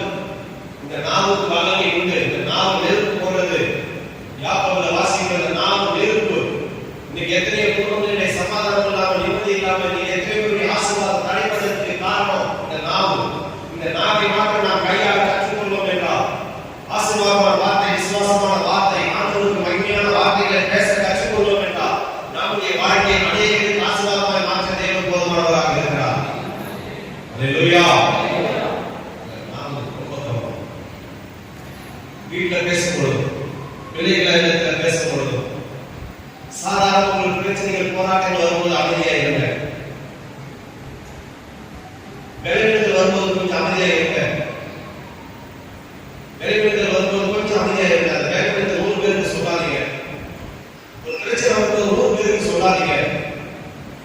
பிரச்சனைகள் வரும்போது அமைதியா தேவ சமூகத்திலே காத்திருங்க. முதலே சொல்லுடைய குடும்பமாக நினைச்சு இந்த காரியங்களை நான் சொல்லுவேன். என்னுடைய ஆசையை தான் நான் எந்த திருச்சபைக்கு போனாலும் அந்த திருச்சபையில் அந்த சத்தியத்தை கேட்கிற ஜனங்களுடைய நிலைமை ஆசீர்வாதமாக உயர்த்தப்படணும். அவருடைய குடும்பம், பொருளாதாரம் எல்லாம் ஆசீர்வாதமாக உயர்த்தப்படணும். இன்னைக்கு இல்லைன்றது காரியம் இல்லைங்க. உண்மையா எந்த இடத்துல இல்லைன்னு தலைப்புகளை நீங்க அந்த இடத்துல எல்லாம் நீங்க நான் போகும்பொழுது உண்மையாக தேவனுடைய நாமத்துக்கு மகிமைக்காக சொல்லுகிறேன். கர்த்தரை நடத்துகிற விதமே வித்தியாசம். நடத்துகிற விதமே வித்தியாசம். இன்றைக்கு ஆண்டு நாமத்துக்கு மகிமைக்காக சொல்லக்கூடிய எத்தனையோ கோட்டை வாசல்ல அந்த கீழே கிடக்கிறதுக்கு 4 நாட்கள் உண்டு. செக்யூரிட்டியை அடிச்சு துறக்கிற நாட்கள் உண்டு. இன்னைக்கு அந்த ஹோட்டல் எல்லாம் கெஸ்டா அந்த ஹோட்டல் எல்லாம் எங்க வரவேற்கிறதுக்கு ஆள் இருக்கிறாங்க. காரணம், என்னுடைய படிப்பு ஒண்ணுமே கிடையாது. விஷயம் எல்லாமே எது சொல்றதுக்கு எதுவுமே இல்லை. அந்த இயேசுவை நாமத்தோடு வளர்ந்து அதனாலதான் இன்னைக்கு விசுவாச வார்த்தைகள், ஆசீர்வாதமான வார்த்தைகள், நம்பிக்கையான வார்த்தைகள், என்னிடத்துல என்ன இருக்குது அதை நீங்க பேச கற்றுக்கொள்ளணும். நடக்க முடியாம எத்தனை பேர் இருக்கிறாங்க. ஆண்டவரே நீங்கள் நடந்த ஆலயத்துக்கு வந்துட்டேன், இதுக்காக நீங்க நன்றி சொல்லணும். உடனே பார்க்க முடியாம நீங்க எத்தனை பேர் இருக்கிறாங்க. ஆண்டவரே எனக்கு பார்வையை கொடுத்திருக்கிறீரே உங்களுக்கு நன்றி. என்னிடத்துல என்ன இருக்கிறது உங்களுக்கு நன்றி. ஆண்டவரே எனக்கு தைரியம் இருக்கிறது உங்களுக்கு நன்றி. இந்த வேலை கொடுத்துக்கிறீங்க, இந்த கால கொடுத்துக்கிறீங்க, கையை கொடுத்துக்கிறீங்க, நன்றி நன்றி சொல்லா. இதை வச்சு என்ன பண்ண முடியும்? ஆண்டவரே இதை வச்சு நீங்க ஆண்டவருக்கு நன்றி சொல்லா பாருங்க. அதுக்கப்புறம் கர்த்தரை எப்படி கனப்படுத்தார் பாருங்க. அல்லேலூயா. விசுவாச வார்த்தைகளை விசுவாசிக்கிறோம். ஆண்டவருடைய நாமத்தை விசுவாசிக்கிறோம். நெகட்டிவ் கன்ஃபெஷன் எனக்கு தேவையில்லை.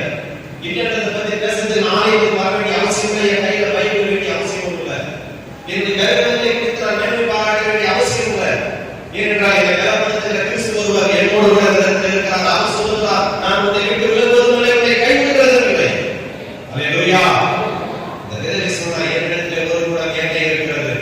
ஆனா அடுத்து அவர் சொல்றது அதுவே அல்லாமல் ஒன்றும் இல்லை. அந்த இல்லைங்கிற வார்த்தை தேவையில்லை. இருக்குது என்ன இருக்கு அது போதும். கேட்டால் கூட என்ன இருக்கு. விதவை சொல்ல வேண்டிய ஒரே விஷயம் என்கிட்ட ஒரு கூட என்ன இருக்கிறது போதும். அந்த எலிசா சொல்றாரு, நீ போய் உன்னுடைய ஆய்வுக்கார எல்லா இடத்திலும் அநேக வெறும் பாத்திரங்களை கேட்டு வாங்கி உள்ளே போய் உன் பிள்ளைகளுடனே உள்ளே உண்டு கதவை கதவை பூட்டி அந்த பாத்திரங்கள் எல்லாவற்றிலும் பார்த்து நேரத்தை ஒரு பக்கத்தில் வை என்றார்.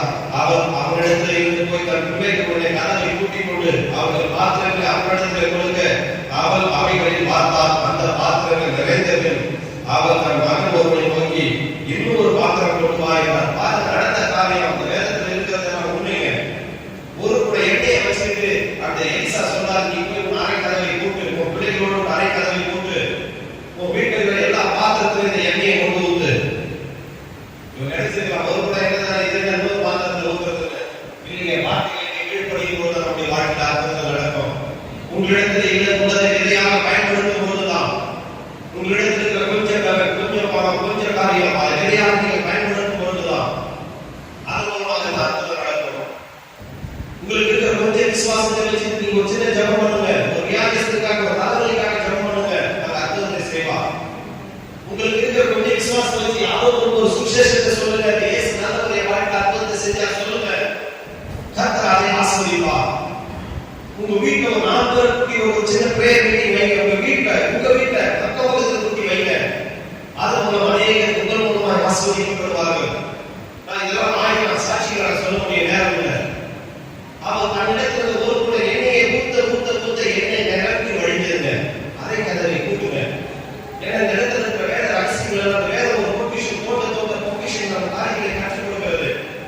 இந்த எண்ணெயை வச்சுக்கிட்டு ஊருக்கெல்லாம் சொல்லல அரை கதவை கூட்டு. பிரச்சனைகள் வரும்போது வீடுகள் கூட்டப்படுவதாக முழங்கால் படிக்கிற தேவ சமூகத்தில் ஒரு பிள்ளைகளோடு கூட ஆண்டவரே குடும்பத்தை ஆசீர்வதியும், என்னிடத்தில் உள்ளதை விசுவாசமா உமக்கு நான் அர்ப்பணிக்கிறேன் ஆண்டவரே. 5 ஒரு சிறுவனால 5000 பேர் போஷிக்கப்பட்டாங்க.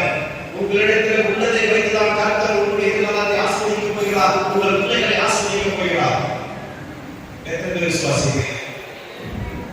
அதெல்லாம் எப்படி நடக்கும் கேட்காதீங்க. எப்படி நடக்கும் எனக்கு தெரியாது, தேவன் எனக்கு தெரியும். எப்படி நடக்க இயேசு போதுமானவராக இருக்கிறார். என் கடன் பிரச்சனை மாறுமா?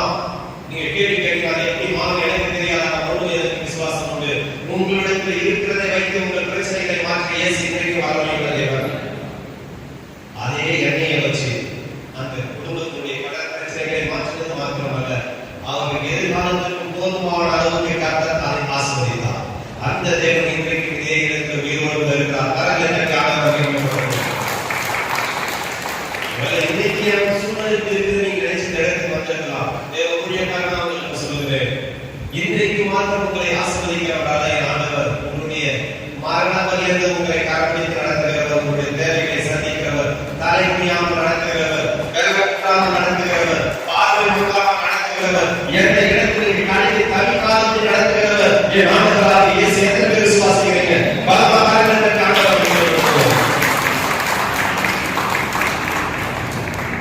அந்த 2 ராஜாக்கள் 4:7 வாசிக்கிறார். அவள் போய் தேவனுடைய மனுஷனுக்கு அதை அறிவித்தாள். அப்பொழுது அவன், நீ போய் அந்த எண்ணெயை விற்று உன் கடனை தீர்த்து மீதலை கொண்டு நீயும் உன் பிள்ளைகளும் ஜீவனம் பண்ணுங்கள். எவ்வளவு பெரிய ஆண்டுடைய வார்த்தை பாருங்க.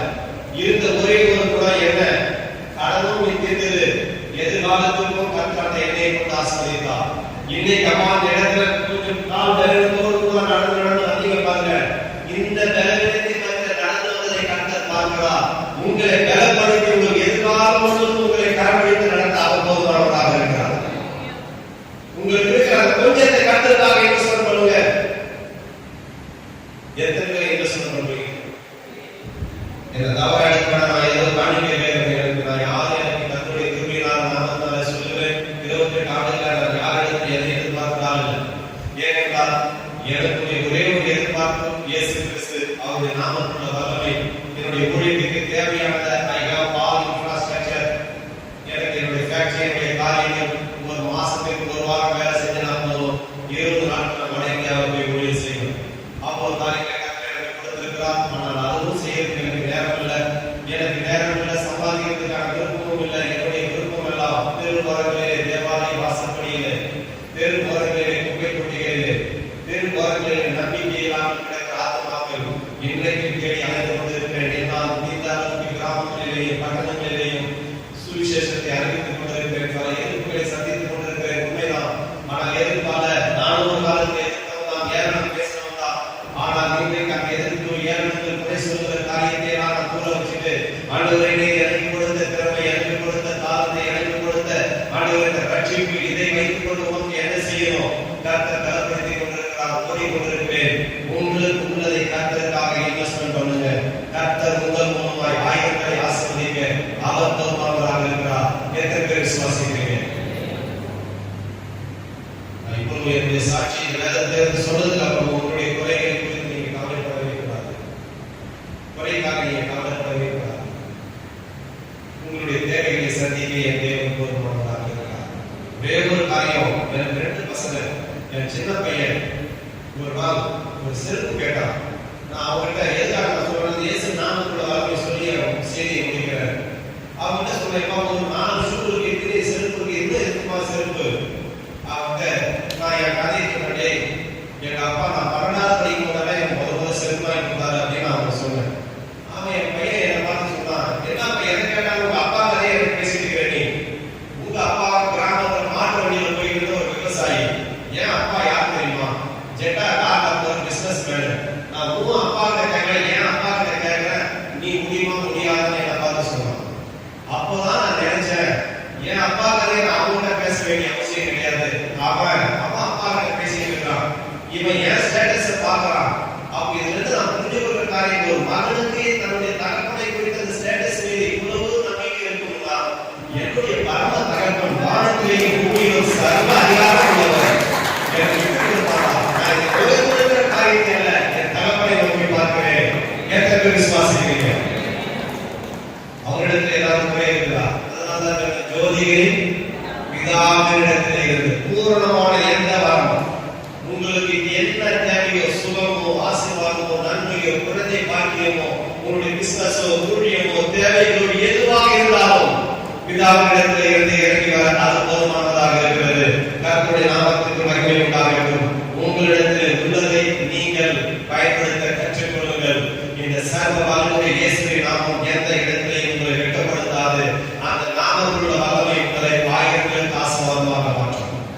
ஒரே ஒரு வார்த்தை 5000 பேர்கள் ஆண்டவரை ஏற்றுக்கொண்டார்கள். அருமையான தேவ பிள்ளைகளை, இன்றைக்கு வருகிற நாட்களில் உங்கள் வாயிலே இருந்து புறப்படுகிற வார்த்தையை கர்த்தர் கனப்படுத்த போகிறார். இதுவரை நீங்கள் நினையாத ஆசீர்வாதத்தை கர்த்தர் உங்களுக்கு கொடுக்க போகிறார். ஒருவேளை நீங்க எந்த இடத்தை அவமானப்பட்டீங்க, அதே இடத்துல மீண்டும் நீங்கள் போய் பேசும் பொழுது இதுவரை அவங்களை உதாசீனப்படுத்திருக்கலாம். மீண்டும் நீங்கள் அந்த இடத்துல பேசும்போது உங்கள் வார்த்தைகளை கர்த்தர் கனப்படுத்துவார். அதே இடத்தில் உங்கள் தலையை கர்த்தர் நிமிரப்படுவார்.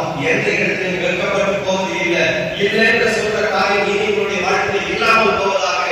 உங்களுக்கு அந்த சர்வ வல்லமையுள்ள இயேசுவின் நாமம் அருள அதிகாரத்தை ஆண்டவர் கொடுத்திருக்கிறார். அந்த நாமத்துள்ள வல்லமை உங்களை நடத்துவதாக. ஒரு நிமிடம் எல்லாரும் இடத்திலிருந்து செவித்து ஐயாவிடத்தில் கொடுக்கிறேன். நல்ல பிதாவே, உங்கள் நன்றியோடு சோதரிக்கிறார். என்னிடத்தில் நீங்க என்ன கொடுத்திருக்கிறீர்கள்? வலது கரத்தை கர்த்தருக்கு நேராக உயர்த்தி, ஆண்டவரே, சிறியோர்கள் பெரியோர்கள் எல்லாம் ஒரே ஒரு நிமிடம் உணர்ந்து பாருங்க. உங்களுக்கு ஆண்டவர் என்ன கொடுத்திருக்கிறாரோ அதை வைத்து நாம் கர்த்தர் இந்த நாட்களில் உங்களை நீங்க நினையாத உயரத்துக்கு ஆஸ்வதிக்க போகிறார். உங்களுக்கு கொடுத்திருக்கிற வேலை, ஞானம், கிருபை, திறமை, தாளந்து, ஹெல்த், ஸ்ட்ரென்த், இதை வைத்து நாம் கர்த்தர் உங்களை ஆஸ்வதிக்க போகிறார். அந்த பேரில் சொன்னார், வெள்ளியும் பொண்ணும் என்கிட்ட இல்லை, ஆனால் என்னிடத்தில் உள்ளதை உங்களுக்கு தருகிறேன். அந்த சர்வ வல்லமையுள்ள இயேசுவின் நாமம் இன்றைக்கு யாரெல்லாம் அந்த இயேசுவின் நாமத்தை விசுவாசிக்கிறீர்களோ, ஆண்டவரே, இந்த நாமத்தில் உள்ள வல்லமை என்னுடைய வாழ்க்கையை மாற்றுவதாக, என்னை சுற்றி இருக்கிற ஜனங்களுடைய வாழ்க்கையை மாற்றுவதாக ஒப்புக் கொடுங்க. ஆண்டவரே, இந்த காலை நேரத்தினுடைய வார்த்தைகளை இடத்தில் அறிவித்திருக்கிறேன். வந்த ஒவ்வொருவரையும் ஆசீர்வதியும். ஆண்டவரே, எந்த நோக்கமாய் எந்த தேவையோடு இடத்துல வந்தார்களோ தேவைகளை சந்தித்து கர்த்தர் ஆண்டவர் நினையாத உயரத்திற்கு இவர்களை ஆசீர்வதி. இவர்கள் மூலமாய் அநேகரை விசுவாசிக்கத்தக்கதாய் கர்த்தருடைய அபிஷேக வல்லமைகளை நிரப்ப வேண்டும். ஆச்சரியம் இவர்களுக்கு விதையை ருசிக்கிறதுக்கு ஆகாரத்தை கொடுக்கிற தெய்வம். இவர்களுக்கு கொடுக்கிற ஒவ்வொன்றை விதையாய் உமக்காக பயன்படுத்த கிருபை அளித்தார். உங்களுடைய கரத்தில் ஒப்புக் கொடுக்கிறோம். எல்லா தேவைகளை ஆண்டவர் ஆச்சரியமாய் சந்தித்து ஆண்டவருடைய வாழ்க்கை நிரம்பி வழிகிறதா, கூட்டு உழுகிறதா, ஆண்டவரை இவர்கள் மற்றவர்களுக்கு கொடுக்கத்தக்கதாய், மற்றவர்களை ஆசீர்வதிக்கத்தக்கதாய், மற்றவர்களுக்கு நல்வழி காட்டத்தக்கதாய் கர்த்தர் இடத்தில் வந்த ஒவ்வொருவரையும் ஆசீர்வதித்த திருச்சபை இன்னும் அநேக ஆயிரங்களுக்கு ஆசீர்வாதமாய் இருப்பதாக. அநேக ஆண்டவர் அருமையான ஊழியருக்காக, அவர் எடுக்கிற எல்லா முயற்சிகளுக்காக, அவருடைய ஆண்டவரே அப்பா எல்லா போக்குவரவுக்காக உண்மை நோக்கி பார்க்கிற தேவனுடைய அதிகாரம், கிருபை, வல்லமை, வரங்கள் அவரையும் நிரப்ப வேண்டும். ஆச்சரியம் ஆசீர்வாதத்தின் திருச்சபையை நிரப்பட்டும். ஆசீர்வதியும். உம்முடைய நாமத்தை மாத்திரம்